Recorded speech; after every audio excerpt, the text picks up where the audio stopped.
Hey guys, welcome back to Creating Creators Podcast. On today's episode, I had a chance to sit down with Kristin Dober. Kristin works with big communications as a producer. She shared in this conversation her experience with music videos, with commercials, with animation, and really shared a little bit about the job of being a producer, which was really eye opening for me, and I greatly enjoyed this talk, and I think you will as well. Check it out. Kristin Dober, thank you so much for joining me today on Creating Creators Podcast. You and I actually met when I was on one of the sets that you were working at Calera Middle School. And that was, I guess, a couple of years ago. I And think that was 2021. Yeah. yeah, and it was for an Alabama teacher recruiting video, and y'all did such a great job with that whole series. I got to actually see. Let me see if I can pull this up real quick, because I actually got to see the. It was the one where the teacher. Let's see. Is it on this set? I was just looking at it the other Yeah. day. There's three of them. There's one about math, one about art. It was Yeah, this one. that one. Yes, Yep. Mhm. it was so cool to see sort of behind the scenes on a big production. I guess pun intended there, because it was the company big, big communications, but then also for compared to what I normally work on, considering I usually work as a one man crew. This was a larger production than I'm used to, but it really turned out to be such a beautiful story that y'all told.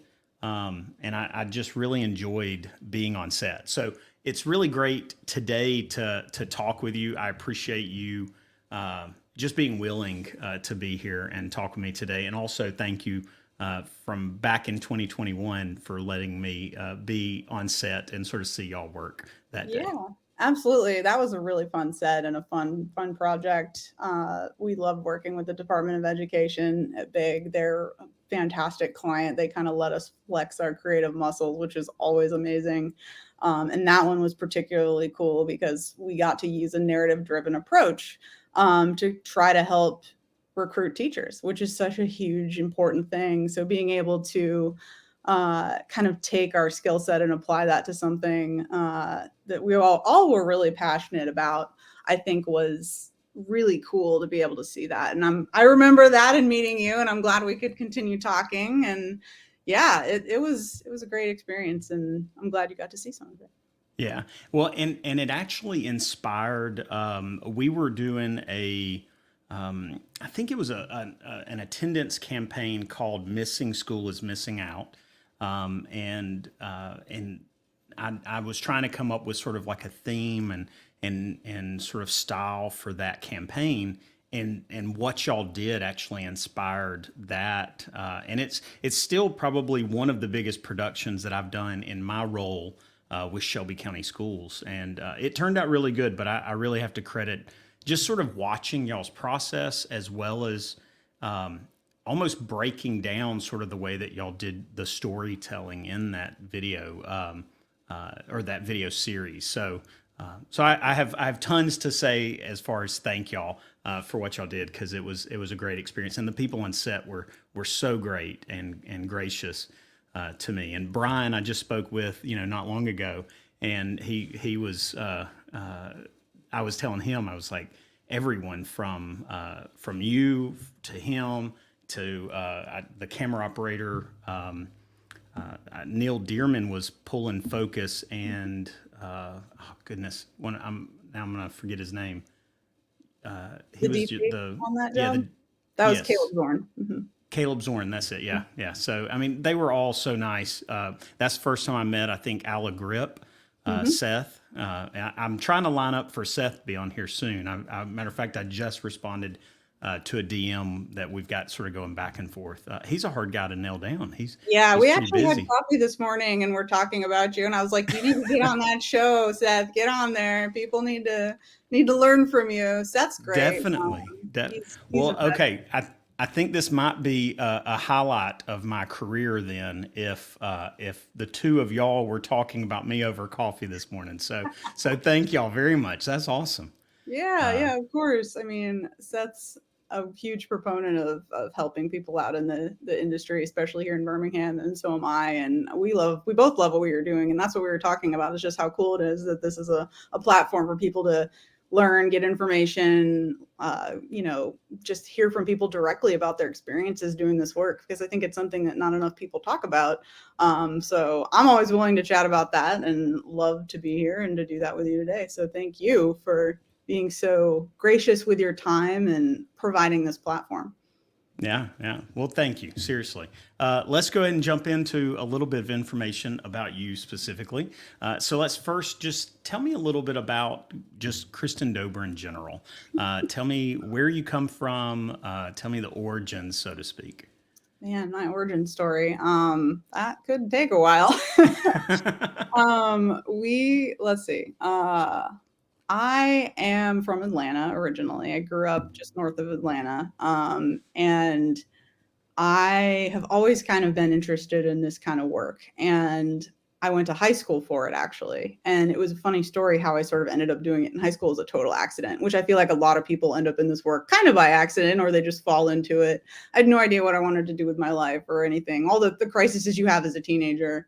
And I ended up in this class and I had a very excellent mentor who was basically, he challenged me. He was like, you should try, like actually apply yourself and see what happens. And so that's kind of what I did. I was like, oh yeah, I'll do this. Sure. Yeah. So I ended up filming sports for the schools, directing like, multi-camera instances of plays that were happening, like all kinds of stuff that you would do in a high school for just video content capture, which back then it was called electronic media production, Yeah, which yeah. is not quite what it is now. But thanks to him, I kind of figured this out early. And I'm very fortunate to do that. And I liked all of it. I liked editing, I liked shooting, I liked lighting. It was all fascinating to me. So I didn't know exactly what I wanted to do within that purview, but I was like, I must do something like this, which then led me to go to film school in Ohio. Of all places, I have no ties to that state other than I went to school there, and went in knowing nobody and nothing, and kind of just learned everything I could. And that's why I went there specifically, because again, back then in Georgia, there was not any production really happening beyond Turner Broadcasting and all the various things that were going on back in the early 2000s in Yeah. Georgia. So it was basically SCAD and that was it. And I could not afford to go there. So I was like, I'll have to look elsewhere. And I ended up in Ohio and went there because they had such a great hands-on program. Like I wanted to get my hands on equipment. I wanted to learn everything there was to know about people that wanted to do this too. And that was hugely eye-opening to be in an environment around folks that were all really excited about what we were doing, right? Because you're in school, sometimes you're around people that are like, I'm just here because I have to be here. But when you go to a place with people that are into it too, you kind of build your tribe, so to speak. And that was really wonderful in school, to see that and be part of this collective of people that were just making stuff. We wanted to make films. We wanted to run around on the weekends and get up at 5 a.m. and go to a bowling alley and shoot, like whatever it may be. We actually produced a feature there when I was in school, that I was the second assistant director on. And that was my first like really big project and shoot. And that was an interesting experience. And from that, I kind of was like, man, that was a lot. We did it on the weekends.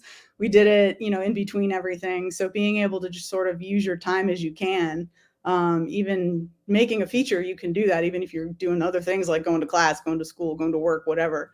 That was an important thing that I learned from that, was being able to be very intentional with your time. So after school, I was like, I'm going to go to LA because that's what you do, right? You go to LA or you go to New York, and I hate the cold. I'm from the South. I can't do New York cold. So I was like, well, LA is not cold. I'll go there. And so I spent a couple years there just kind of trying to figuring out what it was like in the real world. Cause there's obviously a pretty big difference between being in school and learning, and you're kind of in a little bubble. which is great for experimentation. But then you get projected out into the real world, and then you realize that you kind of have to start all over again in a lot of ways. And so it was really interesting to be in a totally new environment again, and then have the context of working in the entertainment side of the industry. My first job was working for Mel Gibson, believe it or not, as his office manager. Wow. So yeah, I did that for a year, and that was a really interesting time. What was he working on at that time? Do you recall? He had just finished I don't think anybody's ever seen or heard of this film, but it was called Get the Gringo.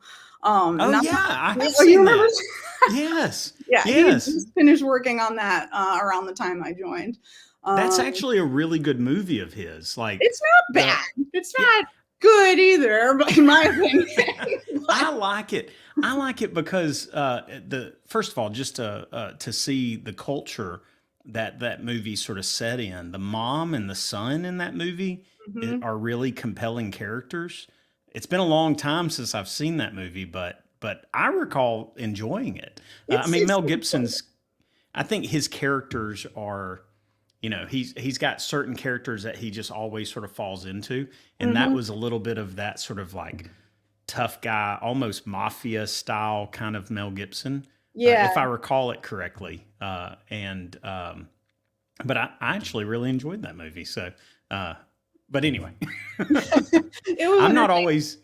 Say that again. It was entertaining for sure. Yeah. I'm not always a very good judge of movies. People are like, "Oh, that was a horrible movie," and I just enjoy movies. I enjoy experiencing another world, another I guess like stepping into somebody else's shoes and seeing what their world's like. So, but anyway. But that's really cool. I was wondering if it was at all around the time that he was doing like the Passion of the Christ or something like that, because that was such a, I mean, I can imagine that was probably a really big time, maybe controversial time to sort of be in and around him. Yeah, it was on the heels of when he got in big trouble and basically got canceled. It was right on the heels of that. So it was an interesting time to be a fly on the wall and kind of absorb what it was like to be in the company of people that, were very high up in the industry. I learned a lot of things. And he was really, really a nice person, honestly. Like the way that his affect is publicly isn't really the same as it is, behind in like closed doors or in his office or whatever, which I think is true of most people. But it was a fascinating time, but I just didn't like living in LA. I mean, truly, it was fine for being, in your early 20s and you're trying to like figure it all out, but it wasn't the lifestyle that I wanted. I was looking ahead to people that were, in their late 30s, and they were still assistants. They were still on people's desks rolling calls and, not necessarily on set or making anything. And then there were people that were, but I just didn't like the future that I saw for myself there. And around that time, Atlanta was starting to become more of a thing for entertainment production. And I always kind of wanted to work on the film side, and then kind of realized that like there was more to it than just films. Like you can do this work without just making films. You can make commercials, you can make content now, you can make anything, whatever. There's lots of applications for this. And I think a lot of people kind of have blinders on when they start in this work because they're like, oh, I just have to go do movies. It's like, well, no, you could do movies. Sure. If that's what you really want to do. Yeah, there's a way to do that. But there's also so many other ways you can apply these skills. So I ended up meeting a director who split time between LA and Atlanta. And we had a really nice conversation, and he owned a production company, and he was like, well, why don't you come back and work with me? And I was like, sure, I would love to. So I went back to Atlanta, and it was great to be closer to family and back home and all of that too. It felt right to do that at the time. So I moved back there and started as a production manager on a TV series in Atlanta called Atlanta Eats.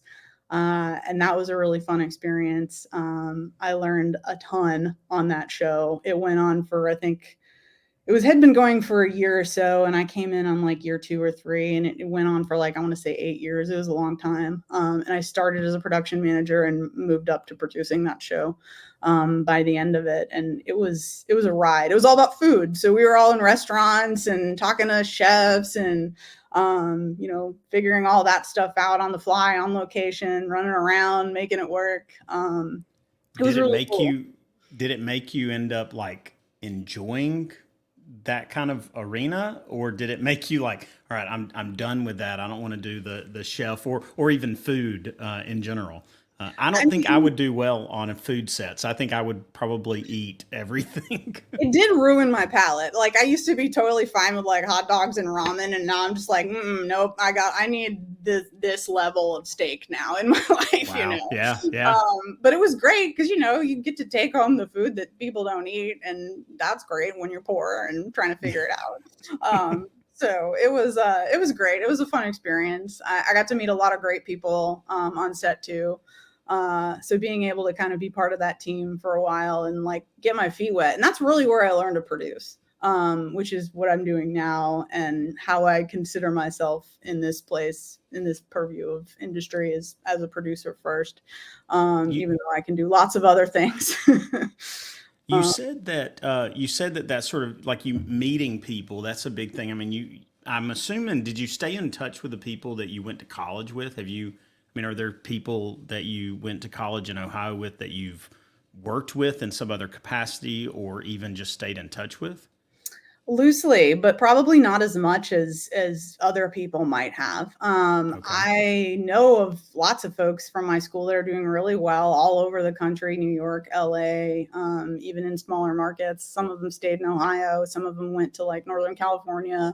I mean, pretty much went all over the place, but I'm not as close to those people as I am the people that I continually work with now, just because I think the distance had a lot of factor to that. And not, I was the Right. only one from the South that went to school there, and not a lot of people really moved from Ohio to Atlanta after school. So it was sort of just like, okay, I guess I'm doing this. And I kind of started over a little bit in that way. Right. But it was great because you're sort of always having to do that. Whenever you go into any room, you kind of are starting from zero, but you really learn those skills to kind of build how to talk to people, how to make friends, so to speak, be friendly.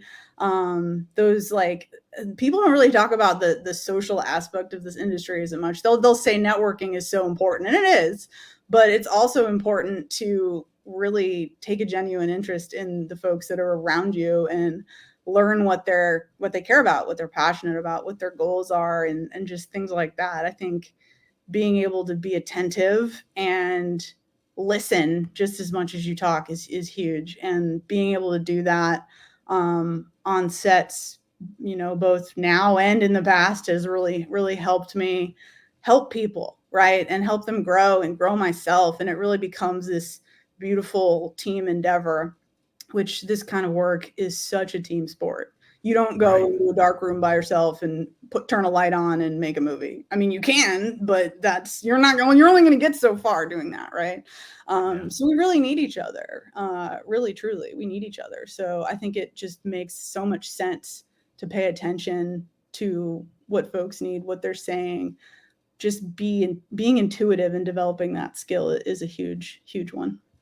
Well, that's what I mean. I was sort of leading into asking you about that team or building a team there in Atlanta, and I know you work with a lot of the similar people here in Birmingham, but that team aspect to the kind of shoots that y'all do, like you said, you can't you don't do these things alone, and personalities and personability, like being able to connect with each other is so important, especially whenever you're trying to tell a story together or just collaborate together in general.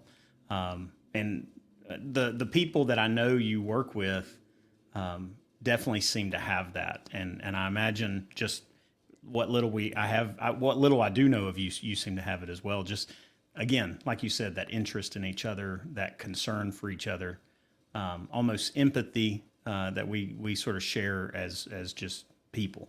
Oh So yeah, yeah, it's everything. It's absolutely everything. And I will say, I still have a lot of people in Atlanta that I keep in touch with. It's right down the road from Birmingham, but I will say that everyone I've met in Birmingham has absolutely blown me away in terms of just their attitude, their skill set, their passion, their communication, their willingness to share and be open and to work really hard too and to figure it out. I've never seen a group of folks here in this industry with all of those things. And now that I live here in Birmingham, I don't want to live anywhere else. It's incredible. It's an incredible space. The people here are incredible. It feels like a really well kept secret.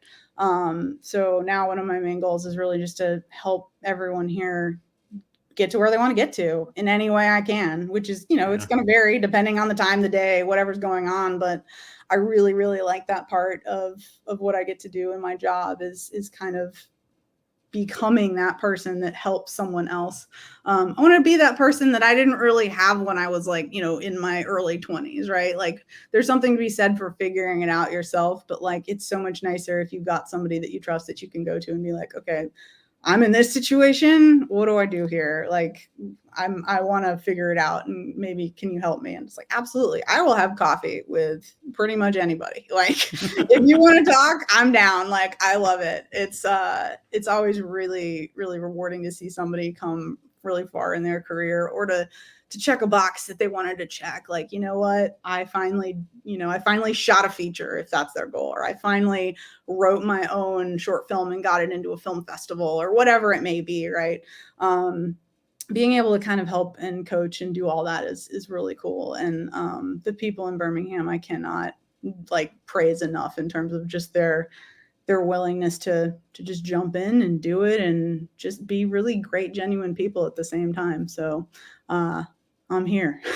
there you go. Well, I completely agree with you about Birmingham. Just even this very podcast, at least my eyes have been opened so much to the genuine kindness of so many people in this industry.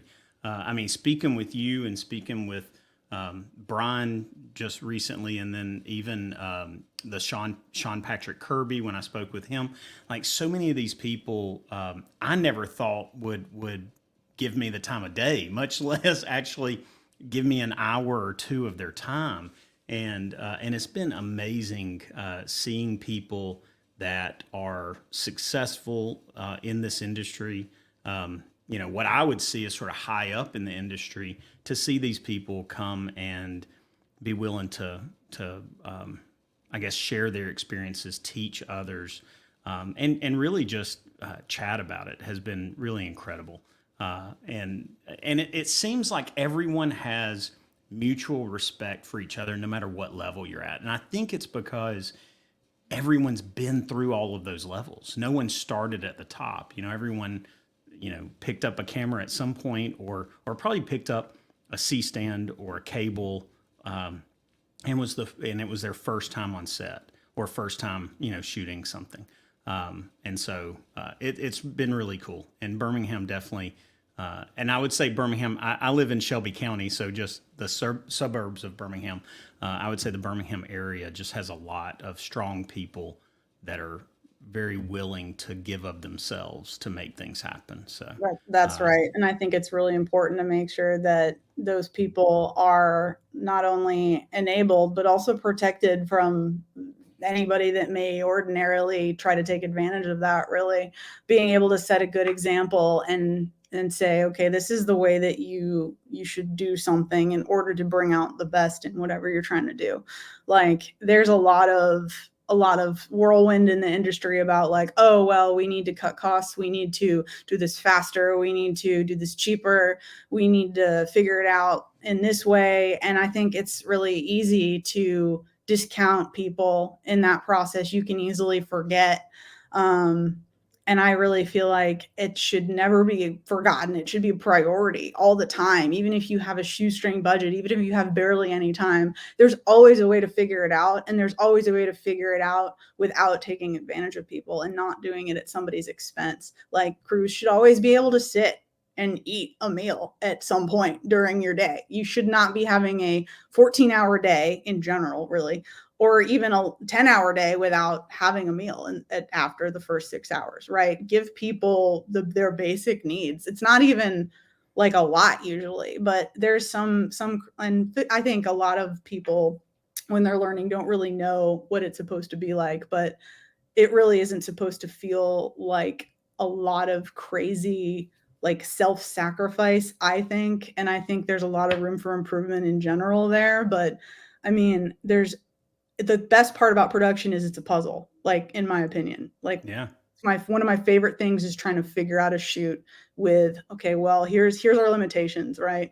We have to get this done in, a month, or we need to figure out how to shoot 3 spots in one day, right? Because we only have enough budget for one day. Or we need to figure out how to be in 6 different locations over, 4 different seasons over the course of the year. How can we do that? And I feel like the most important thing is to prioritize how you do that with how you are setting your people up for success. So being able to kind of look at the situation and say, let's figure out how to do this in a way that allows people to do their best work, to enjoy their environment. I absolutely want to make sure that people step onto any set, especially sets that I am part of, but any set, and feel like, hey, this is a good environment. I feel heard. I feel supported. I feel listened to. And just being able to thrive in that situation. This is supposed to be fun work, right? Like, we have a cool job. So it shouldn't feel like negative in that way. It should feel good to be on set and to, feel accomplished at the end of the day and not so tired that you're worried about getting home, right? Like there needs to be a lot of support for people on sets and everywhere else. So I really try to make that a priority on jobs, and I really try to preach that gospel, so to speak, so that there is, room for people and room to be heard and room to grow and all of that. So Is that a lot easier whenever you are working with local crews, like when most of your people are living in and around the Birmingham area and you're working in and around the Birmingham area? I would imagine that's a lot easier to sort of set because of the fact that you're not trying to fit it all in before everyone has to go their separate directions. yeah, I really try to prioritize working with local crew and shoot locally as much as possible, because I think it's really important to give back to where you live, and I think it's important to support work that's in the area that you're in. Like, there's no reason to bring in like, an entire crew from Atlanta here when we have really talented crew right in our backyard. We have all kinds of, different resources here. And some of the ones that just haven't really been known. Like, we have a fantastic camera house. We have several. We have, Right. real grip and electric equipment. We have dollies, plural, like Hmm. we have access to all that stuff. And I think some people, especially people that come from out of town, assume that that's not available, but it is. And I think if you do a little bit of, homework, research, whatever, you can find those things. And I think it's always worth the effort to try to find those things and, support local as much as you can. So yeah, absolutely. It's easier when there's people here in your backyard that are so great. I do want to ask you one other question, and then I want to move on to maybe talking about a little bit more about the producer role. Mhm. But let me ask you, from what I understand, it looks like you came to Birmingham. According to LinkedIn, it's like March 2020. Yep, that's right. Like you, basically, you came in with COVID into the Mhm. Birmingham. Not saying that you brought COVID to Birmingham. I'm not saying that, but Yeah. but I'm saying like you did you change jobs and then like your start date was March, Yeah. and then COVID happened, or did COVID happen and then you got hired on? So pretty much I got this job. My first day at Big Communications was like 2 days after everyone was fully remote, when everyone got sent home. Yeah. It was like, well, this is real. Everybody, we're going to work from home for the foreseeable future now. Literally the week before that, there were like movers in my house bringing things from my house in Atlanta to my house here. And it was just, nobody really knew how serious it was. And then like the next week, it got really serious. So leading up to my start date and moving here early on in 2020, everything was normal. And then suddenly it wasn't. Wow. So I didn't really get to know the city until kind of after that, all that pandemic crazy died down. And that was a really interesting challenge to start a brand new job in a brand new city, and try to build relationships through a Zoom screen. Like Right. it was interesting. It was something that I did not expect. I don't think anybody expected it, but I mean, it's kind of the same principles too, right? Like you listen, you talk to people, you make an effort. You have to make a little bit more of an effort when you don't just naturally bump into people in the wild, right? But it was an interesting time, that is for sure. So yeah, it was weird. Yeah. Well, I was looking at that. I was like looking at your LinkedIn sort of I guess career history, and I was like, what, March 2020? That's a pretty memorable month for I think what all of the United States, I would imagine. Yeah. So I was curious about that. That's welcome to Birmingham. So, Well, it didn't um, deter me. It didn't deter me at all. Good. I'm glad. Okay, so let's talk about senior producer at Big Communications, or I guess I should say Big Com. You Is can that say either correct? one. Big, Okay. big com, big Okay. communications. Yeah. We like big com and big colloquially, but yeah. Yeah. I do like the new brand. I think the website in general just has a really cool feel to it. It's definitely different than what I've seen anywhere else. I mean, whenever you sort of scroll differently than what you would normally scroll, and then a lot of it's interactive where you can sort of like close and open things. It's definitely unique. Is this going to be? And I may be asking the wrong. I don't. By all means, you say I don't know if you don't know, but I mean, like, is this going to be the way the website's going to look, or is there like, do you know if there will be additions to it? Because right now it just feels like it's just this page that as you scroll, which obviously has a lot of clickable items, but it doesn't seem to go anywhere else as far as like, like staff page or something like that. I just wasn't sure about that. Yeah, the intention is definitely to build on this. Yeah. Right now, the goal is to, be different, be splashy, show that, we're a different kind of place. And hopefully we will get to work with people that are interested in that, right? Yeah. We love being problem solvers for our clients. We love being able to bring it, right? And so we wanted to have a brand that represented that and be able to kind of shout loudly from the rooftops, hey, this is what we're about, right? Yeah. So that was kind of the intent with that brand, and it's been pretty well received so far, and we're all really excited here. It's been a long time coming. A lot of us have put a ton of work into everything. There's pretty much every creative human and pretty much every human in the agency has touched this. So it was a really huge collaborative effort to get it off the ground. And yeah, we're all really proud of it. Well, I think it's really cool. I mean, I just love the uniqueness to it. But back to what I was asking. Tell me what is a senior producer exactly? Like, what kind of role? I mean, because seeing you on set is one thing, and not everyone gets the chance to see you on set. But tell me what your role is exactly at Big, or even just describing what it looks like on set. Yeah, yeah. So the word producer is really ambiguous in general for a lot of people. And that's Yeah. fine because there's a lot of different kinds of producers.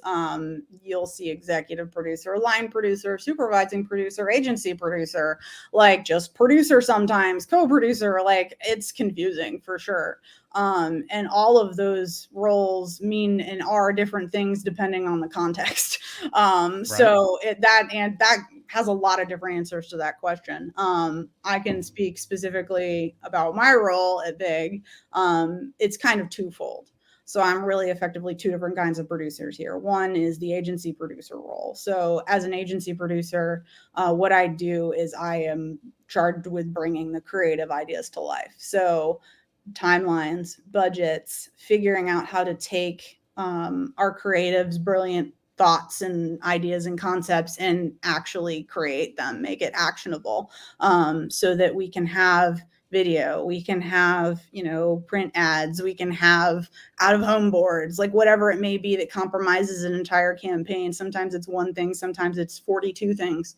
Um, Being able to kind of figure out how to make all of these things happen within the client's timeline and budget, which is a really fun challenge. So as an agency producer, I'm involved pretty much every step of the way, from the beginning to, okay, here's our client, and here's the problem we need to solve for them, to, all right, let's look at these ideas and kind of see which ones we can do based on the budget and the timeline. And then what does that budget and timeline look like?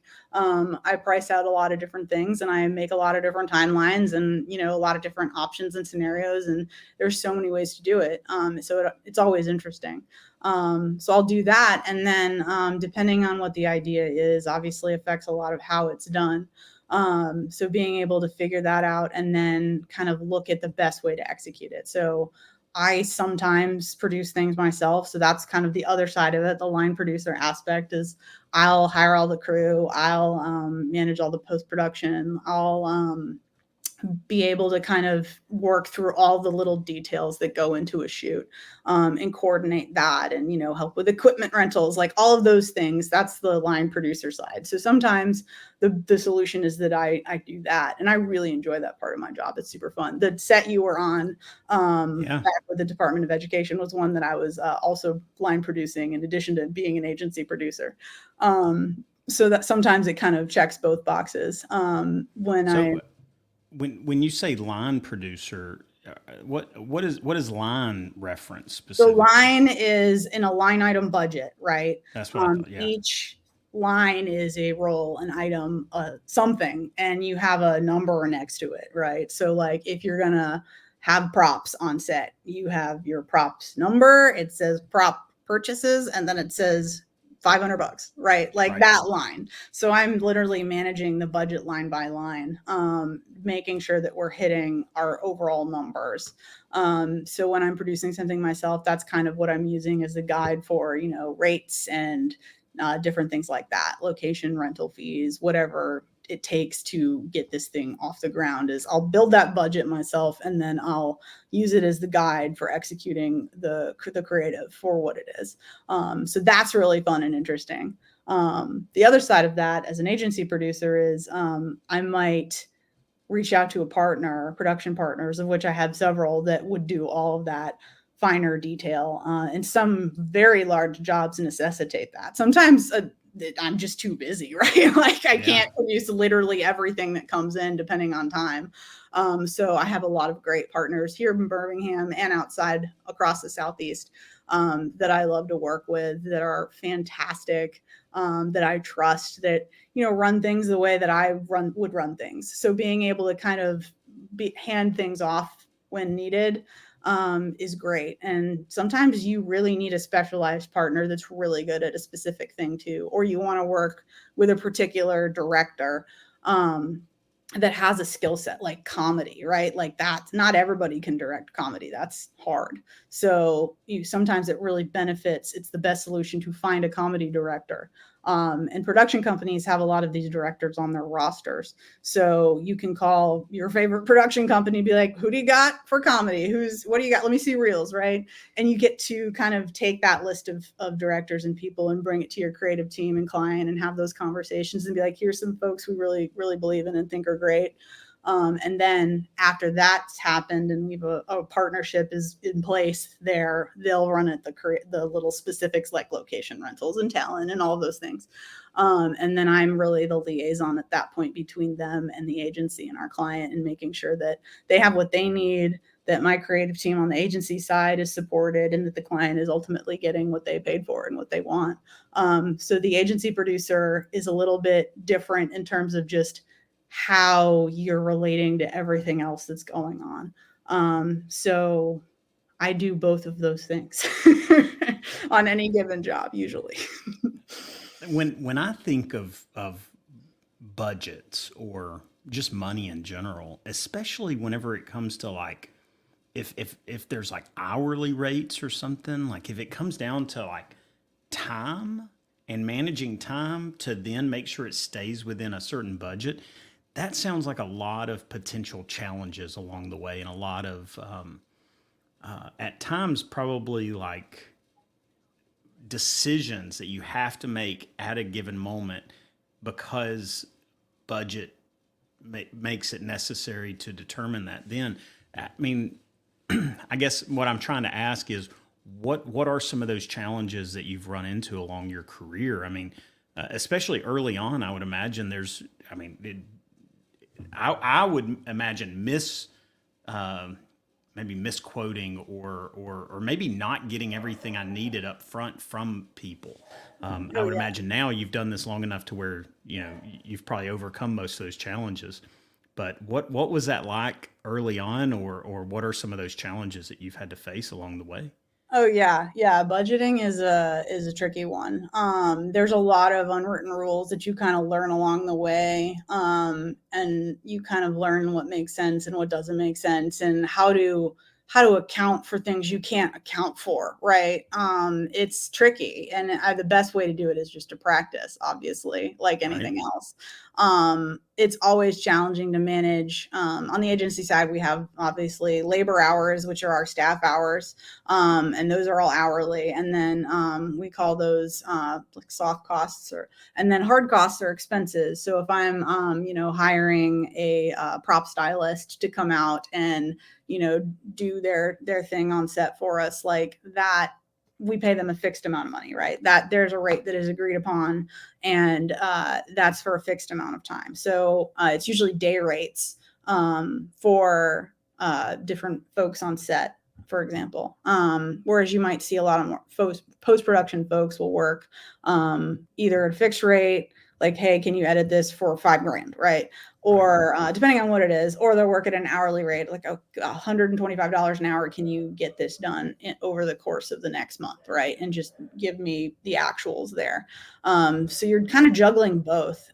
So you kind of have to know the people on the hourly side a little bit and how much time they tend to want to put toward things to really get it done. You can easily lose control of that. But really, like anything else, the key is just communicating, right? Like, what do you need? Is anything blocking you here? Like, is there a way to figure it out so that we can do this a little bit more efficiently? And I'll have all those conversations usually up front with the creative team here. It's like, do we need to shoot for this? Does this project require cameras on? Or can we just do it with animation, which I also produce a lot of animation, which is super fun. And we've got some really talented motion designers and animators here, which obviously Brian, you spoke with him. And Yeah. then Allie Clark is another one. She's fantastic. And then Will Nash, she was absolutely incredible. Just as a human and as an animator and 3D artist. Everybody, I mean, our team is insane. They're insanely talented. They do things that are, in my opinion, crazy, impossible, and they somehow figure it out. I will say, I think in my experience and what I've seen, Big is definitely one of those like standard setters. You know what I mean? Like the kind of video, the kind of photography, um, I guess now the kind of websites that come out of Big, it definitely sets a standard for at least in my mind, like things to aim for. Just like I said with the education one. I mean, I've worked my entire video kind of experience and photography experience has always been in the education realm, and who better to imitate than what I saw come out of Big, specifically with the teacher recruiting videos. And then y'all did it again more recently with the influencer campaign where the teachers are influencers. The colors on those videos are so great. The characters in those videos are so great, like the teachers themselves, the energy to it. Anyway, I'm a fan of Big. I do have to apologize a little bit though if I seem a little ignorant towards like these big production kind of things, because I am typically a one or two man show. And so hearing you describe these line items and everything, I'm like, that would be super intimidating for me to manage sort of a production that big. Oh yeah, it's No a pun lot. intended. Yeah. It's a lot, but I mean, you have nothing to apologize for. It's a very specific category of work, right? And there's a lot of jobs that you don't need all that. You really don't. If it's an interview, that's fine. Like that's Right. pretty basic. You don't really need to go all the way with like a huge everything. But there's definitely things you can do to make that process more streamlined and to kind of understand how to maximize budget time, all those things. It's a lot easier to start with a larger job and then move to smaller jobs, I think, than it is to start as like a one-man band and then move up. It's possible for sure and can be done. And I've seen people do it and thrive and go from just shooting and doing sound and lighting everything themselves to, you know, if they really want to be like a DP, for example, they step into that role and they really focus on that role alone and what that looks like. Or if they're more interested in the lighting side, maybe they start gaffing and kind of move away from doing all those other things. So being able to understand the level of what you need when you're making something, depending on what the client's needs are, is a huge thing too. So you can have a set that's really huge for no reason very easily. Right. And obviously those sets can get really expensive. And sometimes it's just not a thing you need to do. Sometimes it absolutely is, because you need a lot of support and you need a lot of things and you need a lot of stuff to do it with and people to do it with. And you have to really think that through on the onset of what the project is, and kind of make that decision. Do I need a 5-person crew? Do I need a 25-person crew? Is this something that we can do here? Do I need to go somewhere else? Like there's about 10 million questions you have to kind of ask yourself, ask other people, to really get a sense of what the needs of the project are. And then you can make good hiring decisions, like which director is the best fit for this particular shoot. And then you can talk to them and see who they like to work with. If you don't have recommendations, you can always make recommendations like, hey, this guy's really good at this thing. And, you know, maybe we should attach him to this. And then you can always keep exploring. And that part's fun too, because then you get to meet new people and you get to kind of grow that network. The best way I can describe a good producer in like a sentence is not necessarily being able to have all the answers, but knowing who to call to get the answers. Like, Yeah. I don't know everything and I never will. And that's completely fine with me. But if you ask me something and I don't know, I'll figure it out. Yeah, sure. Give me a minute. Let me make some phone calls. Let me see who knows about this. So being able to do that is really a key part of producing in general. If you can figure out the problem, great. You don't have to have all the answers. You just have to know who to call to get them. It ties back in with those relationships and those collaborations. So I Yep. apologize for my dog barking if that's being picked up on the mic a good bit. So occasionally my dog makes noises and my kids make noises upstairs. So Kids and dogs are easy. It's okay. let's talk a little bit of some of your work. We've already referenced the image there on the left, where I was able to be a part of seeing that scene. That was really cool. I have to talk about Jeff Norris. That was a recent video that y'all did. Jeff is actually a personal friend of mine. He works. He actually up until recently worked for Shelby County Schools. Now he works for the State Department. But Jeff is a really great guy and a really great teacher in general. I was going to pull his video up while we talk about him. But I thought y'all did such a great job with this. First of all, Jeff, just his whole demeanor and everything is really cool. His classroom was amazing. And y'all got to shoot in there. But this was really cool. And the colors that y'all always produce are really great. I love the overall look, the softness, as well as sort of the crisp, if that even works together, but it looks really good. Yeah, thank you. Yeah, Jeff was amazing. He was so fun to interview and to talk to and to work work with. And one of the few people that I've ever gotten a thank you card from after a shoot. And I was like, wow, this is amazing. Like, what a That is impact. yes, that is Jeff Norris right there, Yeah. definitely. It Yeah. was amazing. Yeah, he was so nice, incredible, very open. Obviously, the reason we interviewed him for this was because he won Teacher of the Year, I think last Right. year, which was very evident as to why after speaking with him and seeing his classroom and listening to his approach on education. It was really fun. I actually got to direct that one in addition to producing it, which doesn't always happen, but sometimes it makes sense. And when it makes sense, I'll occasionally step into that role as well.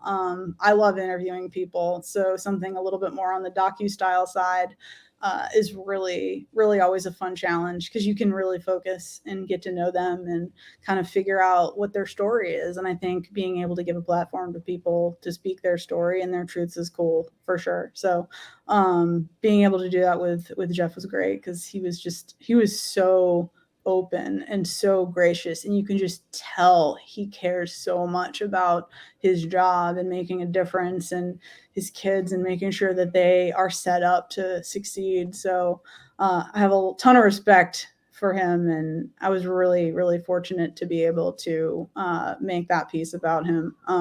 It was great. It was a fun one. Yeah, he really is. He was the principal of my son's school.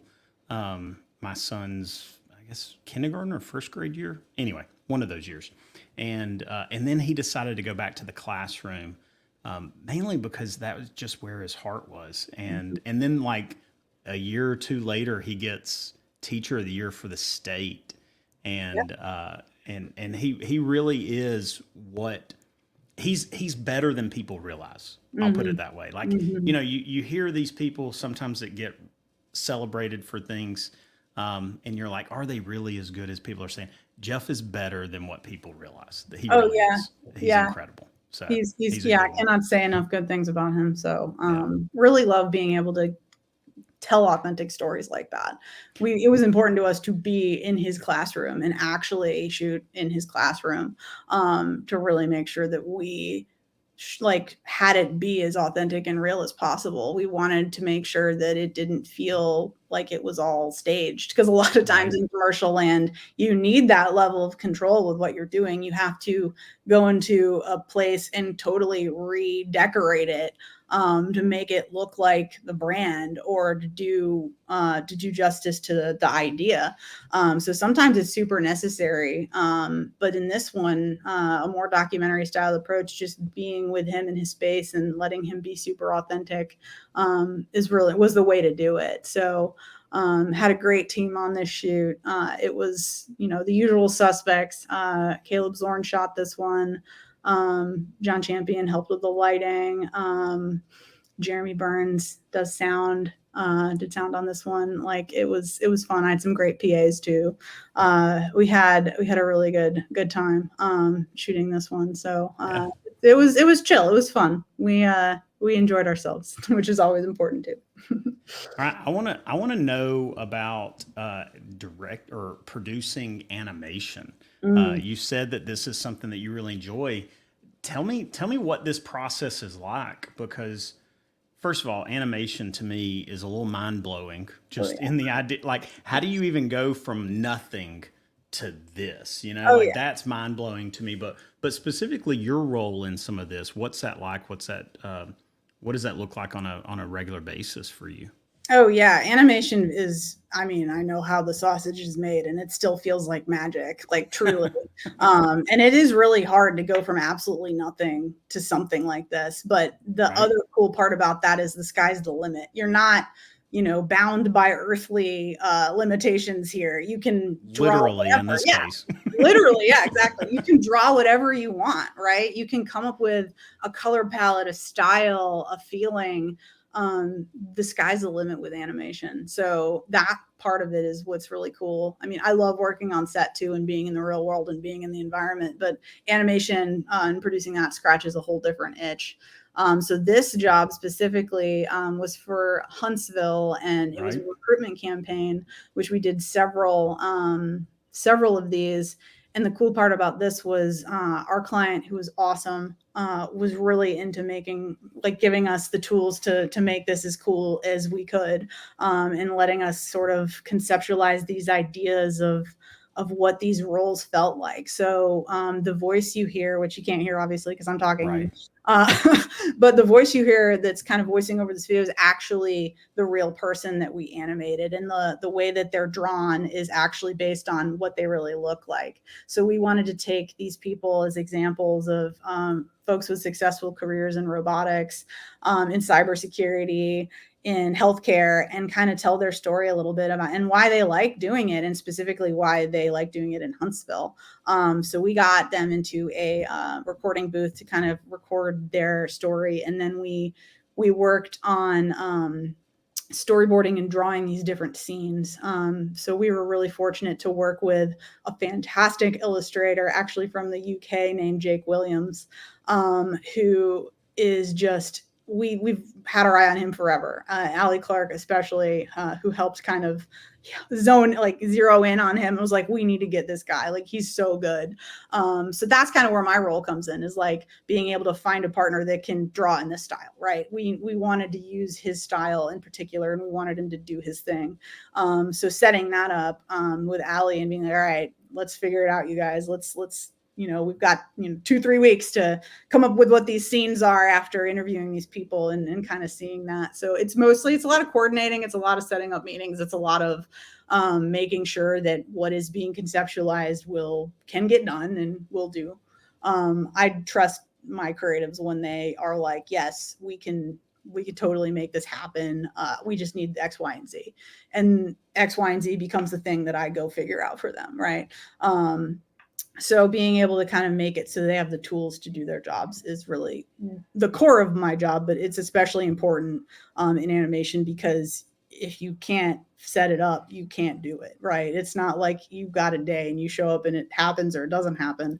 Like, if you're missing pieces, or somebody's not clear on how something should go in terms of what they're supposed to draw, or when they're supposed to, move from sketches to vectors or whatever, you could easily end up really behind on the timeline even. So it's mostly just a lot of meetings, honestly, which sounds more boring than it actually is. But it's really about seeing the process and starting with like what the idea is, and then seeing the sketches and knowing that it's way easier to sketch something out than it is to do a full vector color version of it before we move on to the next thing. So I think we ended up showing our client a lot of these ideas and sketches initially, to make sure that they were really cool about it, and they were like, this is great, yeah, keep going, we love it. So when you have a really great client like that, it makes this kind of work so much easier, because there's that element of trust.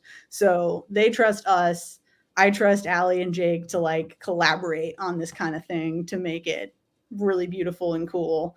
And then, when you're working with talented people, it's really, it feels easy. It really does. This project probably, I think, took about 6 months to complete, from when we first started having conversations to when we were actually done with it. And, won awards, and like, that's always fun to get recognized for your work. It's not why we do it, but we were all really proud of how these came out, and the client like loved them, which is always a bonus. I love the sort of the 2D art look to it, and the sort of consistency of the art. I mean, I guess obviously you use the same people throughout, but they look really cool, and I do really like just the concept in general, the idea of showcasing real people in the Huntsville area through animation. Like, that's a really, I mean, I've seen some of the other stuff y'all have done that's somewhat similar.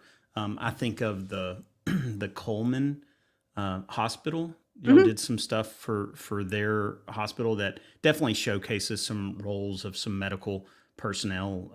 But then this also, like, that's a really neat thing about what Big does. It seems, I don't think you can really identify, all right, this is their style, or this is what they do. It feels like so much of it it just depends on the client, depends on the job, That's right. and a lot of variety. But Well, that's also, the again, best part is the variety, right? Like we have all kinds of clients in all kinds of categories, healthcare, recruitment campaigns for cities, education, oil companies like the Halvoline stuff is housing. incredible. I love y'all's Halvoline stuff. So Yeah, they were great to us for a while. We enjoyed working with them for sure. We got to make a lot of cool stuff. yeah, And so I talked with Brian about that. What is it? This 10 types. oh Uh, yeah, mm-hmm, like mm-hmm. that video was so great. That I believe is probably one of my favorite videos that I've seen. Um, it looks incredible. So, but Oh the so yeah. much of what y'all have done is really cool. All right, I do have to ask you now Mm. about this. Oh, that's my greyhound. His name is Monty. He's my long dog, which is what my LLC is also called. So that's why that exists, is because I have a long dog. Fun fact about Monty is he used to race at the Birmingham racetrack. Yeah.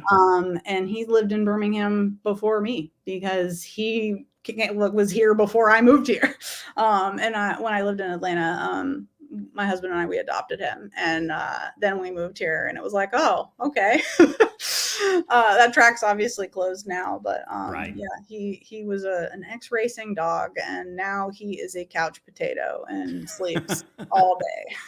Well, Um, he's a so, cute dog. I mhm. love the center photo probably the most. Just that long face. It's a Yep. great one. So long. Yeah, that was, I think, one of the first weeks we got him. He looked at me and made that face, and I was like, oh my god. Well, He's a silly, silly dog. I do want to talk with you about Long Dog. Mhm. So I'm assuming this is what you do as far as like outside of Big. If you do work on the side, freelance, then, or I'm assuming it's freelance Mhm. kind of work, and you do the same kind of thing. You still do like producer on set, and you sort Mhm. of gather all the resources together, the people together, still doing the budget kind of stuff Yeah, for these yeah, for projects. sure. Yeah, Awesome. I set up this LLC to kind of be a repository for that kind of side hustle freelance land. And Big is very, very cool in the sense that they encourage that, because they know that that's how more relationships are going to be formed and more practice is going to happen and all of that. And you see, some of my three favorite people right there that I collaborate with all the time. Right. So being able to kind of call on them for different things and have conversations, like, they're just key. And I have way more folks than that. I probably couldn't list all of them on the website. If I tried, it would be about a mile long. But a lot of the work that I've done has involved Brian, Alley, or Caleb, Yeah. because they've just been so fantastic consistently to work with, and they're all here. So it's lovely to be able to do that and work with them. But yeah, the goal with Long Dog was to be able to have a place to sort of take that freelance work, and use that to kind of put back into the community, right? Like, Long Dog is not technically a nonprofit, but what I do is, like, if somebody calls, like an out of town person needs producer help and they need like a field producer for a day or something, or to help produce their documentary sizzle or whatever, I'll connect them with the right crew, all of that. And then, like, if there's money, if they're paying me to do that, then it goes into that account. And then I take that, and then I sort of, if somebody has an idea for a short film, for example, I'll use some of that money to produce that. So those things can kind of go back in a circle, if you will. So that little shingle exists primarily to allow people to flex their creative muscles, allow me to, also have different experiences too, and grow and meet new people and be in the world in a different way, than on the commercial side. But yeah, it's a great thing to have, and a great way that I kind of divide up my time, in terms of, obviously, doing the work I do at Big will come first. Yeah. But when there's moments that it's not a conflict of interest and it's something that I feel like can really be beneficial, for the community, and for whatever, it happens. So I'm happy to support folks in whichever way I can. And that's just another lane, another for that. That's cool. Well, and I love the name Long Dog. I mean, I mean, you obviously, can name your LLC whatever you want, right? So why not name it after my very long dog? that's good. Hey, I like it. Mine would probably, at least so far, the what I operate under typically is like Pope Films, so it's not very original. If I went with my first dog, it would be Fat Dog. That's So, great. That's great. I Fat had dog, salty yeah, dog, long dog. I mean, I draw had a a name out of beagle. I had a beagle. Everyone was like, "Is that a basset hound?" I was like, "No, it's just a fat, short beagle." a hat. That's funny. So, That's so funny. yeah, it was good. So, all right. So let's talk. What's next for you? Like what's in the future? What's coming up? Where do you see yourself? Down the road at some point. Tell me what's next. Yeah, always the interesting question because none of us have a crystal ball and can predict the future. That's true. Yeah, but I really enjoy where I'm at right now. I love being at an agency because we get to solve complex problems, and big, as you said, is a leader in that sense. And I love being able to kind of help folks through that, and then also through Long Dog and in any other kind of way I can.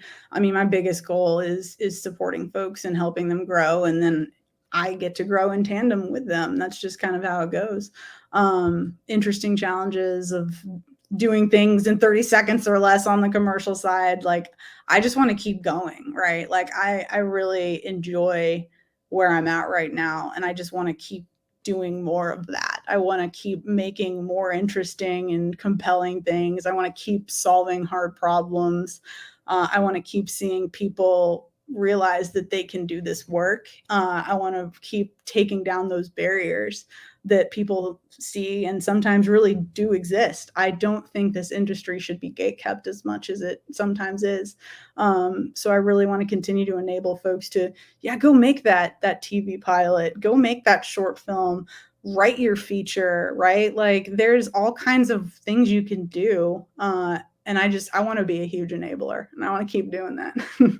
That's cool. Well, I think Birmingham, like we were talking earlier, Birmingham has so many resources and so many tools and so many people, talented people in this area. And so it's really cool to sort of see opportunities for those. I mean, whether it's through Long Dog or whether it's even through a company like Big, Mhm. it's really neat just that it seems like more and more people are realizing what's going on in Birmingham. And like you said earlier, the rental houses, there's not as much need anymore. Maybe not any need anymore to go outside of the Birmingham area or Alabama to find what you need. I mean, if it's not here today, it'll be here tomorrow. Oh It's like yeah, it's one of and those things. Like Birmingham's really got a lot going on for it, so that's it cool. really does. It really does. And even in the four, little over 4 years that I've lived here, I've seen so much progress, and that's Hmm. so cool. And I just enjoy the collective mentality that everyone here has to just keep going and keep pushing and not just grow like a weed, but grow intentionally, right? Like, Hmm. really focus on what needs help in what areas, and go and do it, and not get in your own way, not make it more complicated than it needs to be. I mean, life's hard enough to balance all of the things. So why not keep trying to move the needle forward, right? Yeah. And Birmingham, I think, is uniquely set up for that. And I'm just really, really proud and inspired by everyone I've come across here. I mean, I know I've mentioned some names, but just, I don't think there's a single person I've met in this industry here that I haven't been inspired in some way by. And that's really cool, and it keeps me going to see that, and to keep meeting people, and to keep just seeing the potential and seeing it get realized on and over again. That's the best thing. I can see, used to it was Atlanta, or I mean, I still think at times people from Atlanta come or people from Nashville come down, but I can see, and I think it's probably already happening, people from Birmingham being brought into those areas because of just the talent. And it's not always a competition. It's more of just, like this person meets this type of need, this person meets this type of need, and they're different. They're unique. So I think it's just depending on the need as far as when one might be used. So Yeah, I think it's cool.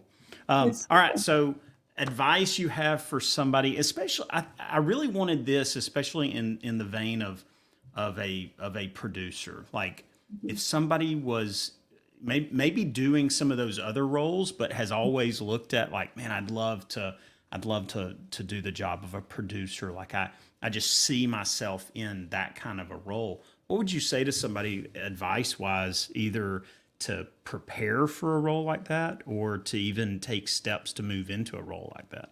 Yeah, yeah. Producing is an interesting one because it's not necessarily a linear path. And I think that's true of pretty much every role in this industry, honestly, is it's not like if you do this for 5 years, then you get promoted to this next thing and then this next thing, et cetera, et cetera. Um, Producing kind of it's such a multifaceted skill.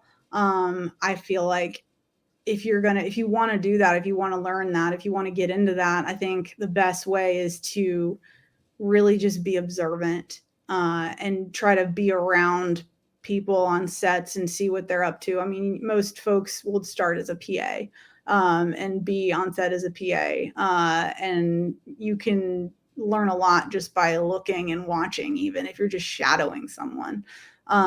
It's really about being a sponge initially and just kind of really listening and looking and paying attention and seeing how those connections are made, and then trying to kind of follow the breadcrumb trail of how something goes from an idea to a real thing. The internet's such a great resource now. You can pretty much learn and know anything you want to know about anything. So Yeah. you can like watch behind the scenes videos of your favorite films and look at that, or listen to director's commentary, or there's like infinite YouTube channels on how people make things. And I think the more you kind of expose yourself to different types of sets and different people, the better off you're going to be, because you can learn what to do that way. You can also learn what not to do that way, and then you can kind of adapt your own style to it. It's definitely not an easy thing to answer to start. Like, what do you do? Well, you just kind of got to start. You just kind of got to look for places to go observe and be a sponge and learn and just offer to help doing whatever. And then you start to kind of figure out the things that you like and how the puzzle pieces start to look when they fit together, and the cause and the effect of, and then you take it and you learn from it, right? Like when you're talking Yeah. about budgets, like if you kind of have an idea of what rates might be for people, but if you kind of realize that you've underbid something, well, on the next one, now you know what the rate is, so you can put the right one there, right?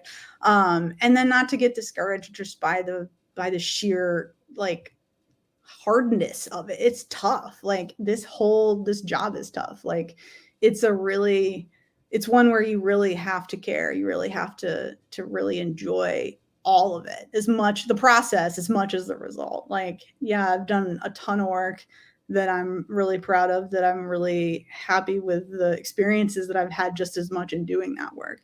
The journey is just as important as the destination, if not more so.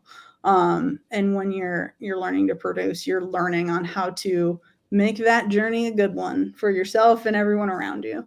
Yeah. So yeah, to me, it starts with being observant, asking questions, paying attention, figuring it out, like doing your own homework, research. Like I said earlier, like if you know who to call for something, it's just as good as you having the answer yourself. I think one thing that I've learned from so many conversations between talking with Cedar Creative and John Champion, I talked to George Edmondson just yesterday out of Tuscaloosa. Obviously, talking with Brian as he goes by the infectious designer. Mhm. Like so many of those people, even recently, have created spec work or free work, and work that's not tied to a client or not tied to a job. Um, those kind of projects, I feel like people, especially just starting, whether they're looking to be a producer or a camera operator or an editor, it's just getting your hands in there and doing it. Mhm. Whether it's as a producer, like lining all the crew up that's going to Mhm. be there, scheduling Mhm. things, figuring out, okay, what budget do we have? We have no budget. Okay, well, how can we be creative with no budget? Yep. Or we've got $100. How can we be creative with $100? I think doing that kind of stuff at no matter what level you're at. I think just honing your skills through that kind of stuff and flexing some creativity, like using muscles that maybe you don't necessarily get to use in like your normal job is always a great idea. So, Oh yeah, yeah. You have to have a just diverse experiences. I think doing things in different ways and doing different kinds of work just makes you better, right? And then yeah, being able to realize how one thing leads to another thing can make you better too. It's just really it's a special thing. It's a special yeah, thing to go on that journey and to be able to say, okay, I have a good idea for a short film. I'm just going to go take some folks and do it. Right. It sounds way easier than it is, of course. But there's always a way to do something for $0 and for much more dollars. Right. You can spend 5 grand, you can spend $5 million, like you can spend $5, right? You can spend $50. right, It doesn't really necessarily matter as much. Um, it's more about conversations, right? If you're doing a no budget project with your friends on the weekend, just be upfront about it. Just be like, look, this is just a fun thing that we want to do. And here's the idea. And if you're into it, I would love you to shoot it for me, right? For yeah, example. And sometimes, you'd be surprised if you just ask the question what people will say. And if you're transparent and upfront and you're honest about what the situation is, even for like commercial work, right? Like I certainly believe that you should pay people for their skills. 100% you should. And I feel like it's always important if I don't have like the ideal budget for something to have that conversation with somebody like, hey, look, I know this is your usual rate on this one. This is all I have. Like, I know that's not, what you normally would get, but this, if you want to do this, feel free to say no. It won't right, affect my ability to hire you in the future or whatever. Like, if you don't want to work on this kind of thing, it's completely fine, right? Kind of reassuring folks, because I feel like there's also a lot of pressure on the freelance side just to say yes to everything. And like, yeah, that's a great way to learn. It's a great way to dive in. It's a great way to like flex those muscles and grow. And you do that a lot when you're younger in the industry and you're trying to get all that experience. But then you get to a certain point where you kind of have to be a little bit more intentional about what you say yes to and what you don't. And if you don't know how to say yes to something, you have to learn how to say no to it, but in a way that is still diplomatic. And that goes both ways too. If you're the one doing the asking or the one, talking back, right? Transparency is huge. It's huge. So I want people to know what they're getting into, especially if I'm asking them to, maybe not work in an ideal situation. Like, this is what this day looks like. It's only going to be 8 hours. We're only in one location. We only have 2 setups. Are you comfortable lighting this as well as shooting it? Right. That kind of thing. yeah, And just getting an idea of what they need to. So being able to kind of set all that up, be transparent, that's also really important. yeah. And I think being a genuine friend in general, like if if I'm expecting somebody to or if I'm asking somebody to do something for me to help me out, that should be done in return as well, and usually that's probably the best way to go about getting people to help you out is by first helping people out, not in this like quid pro quo or you scratch my back I scratch yours, but in a genuine friendship. Oh yeah, yeah. I So don't keep I don't keep a magic tally of who owes me favors and who doesn't. Like, right, it's not right, necessarily something that you should frame it that way. Like, nobody owes you anything ever, right? It's just conversations, it's situations, it's building trust more than anything else. It's building trust. And if you find those people that you trust and you build enough of a relationship with them that they trust you too, you can get a lot done. You can go so far when you have those kinds of relationships. Yeah, it's the biggest thing. I agree. Okay, so speaking of relationships and some of those people that you work alongside, who inspires you? And I know probably you could list off and probably would list off everyone that you work with and have Mhm. worked with, but typically I use this to potentially launch into a future episode. So, is there somebody that you would say this person inspires me, and they would probably be a great candidate for being on an episode? I know in this picture we have Brian, Mhm. that that I've already talked with. I believe, is that Allie Clark Yep. right there on the left there, and Yep. then Caleb Zorn. Mhm. I don't know the guy with the glasses there in between Brian and Caleb. I don't Yes, know that's his Will name. Nash. Hmm. Will, oh, he was the one. Yeah, you mentioned him earlier. You said he's also an animator. Yes. So Yeah. Allie, Brian, and Will are motion designers and animators. Allie's more in the 2D animation side. So she did the Huntsville project. She Right. animated all of that. Brian, who you obviously spoke with, kind of dabbles in the motion graphics realm. He can do 2D animation as well, and he can work with 3D elements as well. Brian's kind of, the one that can do a little bit of everything really, really well in terms of Right. animation. And then Will is also a 3D artist, so he can hard surface model, 3D model. So like if you've ever seen any of our Legion videos, the Legion Yeah. shield that flies around, like he made the 3D version of that, for example, and a few other pieces of 3D in a lot of the work you've seen. Will's really good at that. In addition to being a fantastic editor, everybody in that picture there can edit too, including me. So being able to kind of like have folks like that are great. Allie Clark, you 100% need to talk to. She's incredible. She has so much knowledge, experience, wonderful things to share with folks. Allie inspires me for sure. So if I only could tell you one person, I'm gonna say Allie Clark for sure. Nice. You should talk to Caleb too, for sure. He's got so much to say in a situation about just being able to like explain to people how to go from one place to another place in their career. I think he's done a lot of things that I think folks would aspire to do, which is kind of go from that, like, I started off just with a camera and I'm trying to figure out how to DP big sets. Like he's got a lot of good insight there. So I would talk to him for sure too. Yeah. Yeah, I would definitely say, and Will, everyone in that picture, just talk to everybody in that picture. You're good. I should have Will thought is, about that. Whenever I put this picture in there, I was like, I'm setting her up to have to identify every one of these people. yeah, and you should all 100% talk to everybody in that picture. Allie, Caleb, Will, like they're all fantastic. They're all incredible, talented, kind. They deserve all the praise that they get for sure. All right. Well, hey, when you're in the office tomorrow, you tell them to expect some type of DM or message from me at some point. So, Oh, I'll go walk uh, over there and tell them right now. oh, you're still in the office. That's okay. That makes sense. Oh, well, I really do appreciate you taking the time today to just sort of talk with me. I know um, this is usually, I've always said, I'm like, all right, I'm going to try and keep it to an hour. I need to probably just go ahead and be realistic, and it's going to be an hour and a half. But I feel like I learned a lot from you, especially about the role of producer. I think the work that y'all do at Big has, like I said, it's always been sort of a standard setter for me in my career. Things that I aspire to, mimic in some ways. Obviously, I don't expect to rise to the level of a team kind of effort like that. But if I can even learn little single things here and there along the way, which I've definitely been able to see in y'all's work and then try to imitate in my own work, Oh, yeah, it's been well worth it and great. So thank again, you. thank you so much for talking with me today.